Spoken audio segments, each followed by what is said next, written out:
ఒక ఇద్దరు స్నేహితులు ఉన్నారు.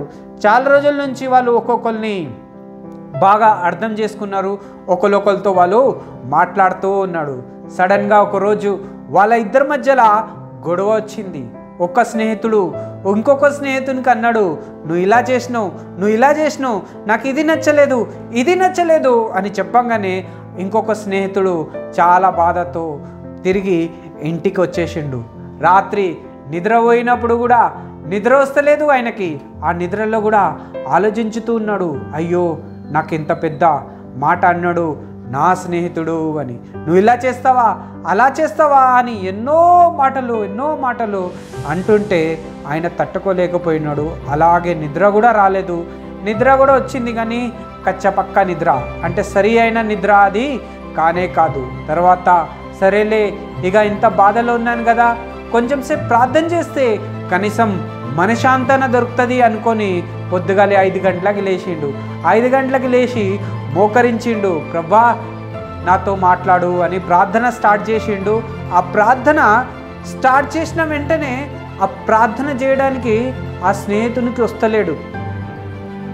కష్టపడిండు ప్రార్థనలో ఉందాము అని, కానీ ప్రార్థనలో ధ్యానం కూడా ఉండలేదు. ఎందుకు ప్రార్థన ధ్యానం ఉండలేదంటే నిన్న జరిగిన గొడవని గుర్తు చేస్తూ రాత్రంతా గుర్తు చేసుకున్నాడు. మోకరించి ప్రార్థన చేసుకుందాం అనుకున్నాడు. ఆ టైంలో కూడా ఆ మాటలే గుర్తుకు వస్తున్నాయి. ఇలా జరిగింది ఇలా అన్నారు అని కనీసం ఒక హాఫ్ అన్ అవర్ దాకా మోకరించి ప్రార్థన చేస్తూ ఉన్నాడు ఆ వ్యక్తి, ప్రార్థన చేస్తాను అని. కానీ ఒక్క మాట కూడా ప్రార్థన చేయలేకపోయినాడు. అదే మాట గుర్తొస్తుంది, నా స్నేహితుడు నాకు ఇలా అన్నాడు అని బాధపడ్డాడు. మళ్ళీ లేచేసిండు, ప్రభా నన్ను క్షమించు, నేను ఈరోజు ప్రార్థన చేయలేకపోతానేమో, నీ వాక్యంతో నాతో మాట్లాడు అని వాక్యంని వెతికిండు. వాక్యం 5 నిమిషాల దాకా తిప్పుతున్నాడు. ఏది చదవాలా కూడా అర్థం కాలేదు ఆయనకి. తర్వాత సరేలే షార్ట్ కట్గా ఇంత వెతికడం కంటే క్యాలెండర్ చూద్దాం, క్యాలెండర్లో ఒక చిన్న వాక్యం ఉంటుంది అది చదువుకుందామని క్యాలెండర్ దగ్గరకు పోయిందంట. క్యాలెండర్లో పోయి వాక్యం చూస్తే అందులో ఈ వాక్యమే వచ్చిందంట. కీర్తన 103 ఒకటే వచనం వచ్చిందంట. ఆ వాక్యంని తీసి చూస్తే అందులో ఏం రాసిందంటే, నా ప్రాణమా యెహోవాను సన్నిధించుము, ఆయన చేసిన మేలన్నీ దేనికి మరవకు అని వచ్చిందంట.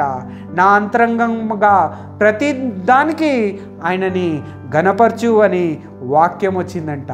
ఆ వాక్యం చదవగానే దేవునికి ఆ వ్యక్తి అన్నాడంట, నేను కష్టంలో ఉన్నాను, బాధలో ఉన్నాను, దుఃఖంలో ఉన్నాను, నా స్నేహితుడు నాకు ఎన్ని మాటలు అన్నాడు, ప్రభా నువ్వు నాతో మాట్లాడుతూ ఉదారిస్తూ అనుకున్నాను, కానీ ఏంది ప్రభా, నా ప్రాణమా యెహోవాను సన్నిధించుము, ఆయన చేసిన ఉపకారాన్ని దేనికి మరవకు అంటున్నావు, ఏంది ప్రభా నువ్వు నాతో మాట్లాడు అని దేవునికే చెప్తున్నాడు. కానీ దేవుడు మళ్ళీ ఆయనతో మెల్లగా మాట్లాడిండు. ఆయన మెల్లని స్వరంలో దేవుడు మాట్లాడిండు, చదువు బిడ్డ నేను నీతో మాట్లాడతాను అని అన్నాడు. చదువు బిడ్డ నేను నీతో మాట్లాడతాను అని అన్నాడు. ఆయన అన్నాడు, వద్దు నేను చదవను, నాకు ఉదార్చే వాక్యం కావాలా అని అన్నాడు. లేదు నువ్వు చదువు, ఇదే నా ఇష్టం, ఈరోజు నేను నీతో ఇదే వాక్యంతో మాట్లాడతాను అని. అప్పుడు ఒక్క వచనం చదివిందంట, నా ప్రాణమా యెహోవాను సన్నిధించుము, ఆయన చేసిన ఉపకారాన్ని దేనికి మర్చిపోకు అని. ఇంకా 2వ వాక్యంలోకి వచ్చిండు, అది కూడా చదివిండు, అందులో కూడా దేవుడు మాట్లాడలేదు. 3వ వాక్యంకి వచ్చే వరకు దేవుడు ఆయనతో మాట్లాడడం మొదలుపెట్టిండు. అది ఏంటంటే, वह तो तेरे सभी अपराधों को क्षमा करके और तेरे सभी रोगों को चंगा करेगा. ఆయన నీ అపరాధాలన్నీ క్షమిస్తాడు, నీకు స్వస్థత ఇస్తాడు అని. वह तो तेरे प्राण को नाश होने से बचाएगा, वह तेरे सर पर దయా కిరీటం పెడతాడు. ఆయన నీ తల మీద దయా కిరీటంని ఉంచుతాడు. కిందికి వచ్చే వరకు చదువుతూ కిందికి వచ్చిందంట. 10వ వచనం వరకు వచ్చిందంట. 10వ వచనంలో ఏం రాసిందంటే, ఉస్నే హమారే అపరాధో కే అనుసార్ హమ్సే వ్యవహార్ నహీ కియా. మనం చేసిన తప్పుల్ని బట్టి దేవుడు మనతో వ్యవహరించలే, దాని ప్రకారంగా ఆయన మనతో ఏది కూడా చేయలేదు. ఆయన ప్రేమని బట్టి మనతో ఆయన వ్యవహారం చూపెట్టిండు. ఓ బ్రదర్ అండ్ సిస్టర్, ఒక మనిషి ఎలా ఆలోచించుతాడు అంటే ఏదైనా తప్పు ఉంటే వెంటనే రియాక్ట్ అవుతాడు, వెంటనే తీర్పు తీర్చేస్తాడు. కానీ మన దేవుడు ప్రేమగల దేవుడు, ఆయన అలా చేయడు, వెంటనే రియాక్ట్ కాడు. ఎందుకంటే ఆయనకు తెలుసు మనకున్న ప్రాబ్లం ఏంది, మన వీక్నెస్ ఏంది. మనకి మెల్లగా ఉదార్చి సరైన మార్గంలో నడిపిస్తాడు. ఓ బ్రదర్ అండ్ సిస్టర్,